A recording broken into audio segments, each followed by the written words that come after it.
Test Atlas হলো একটি খাদ্য তালিকা যা বিশ্বের খাবারগুলিকে মূল্যায়ন করে খাবারের স্বাদ, পরিবেশন এবং মূল্যের উপর।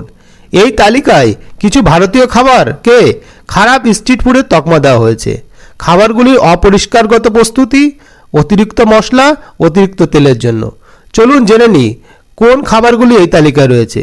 নাম্বার 1, বোন্ডা। এটি আলু দিয়ে তৈরি একটি স্ন্যাক যা মধ্য, পশ্চিম এবং দক্ষিণ ভারতে খুব জনপ্রিয়। নাম্বার 2, ফুলকপির পরোটা।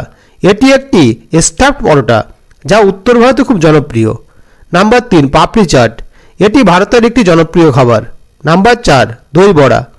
খাবারটি তৈরির সময় পরিবেশগত খারাপের জন্য এই খাবারটি এই লিস্টে রাখা হয়েছে। এই লিস্টে আরও রয়েছে ডিম ঝড়ি, স্যান্ডউইচ, দই ফুচকা।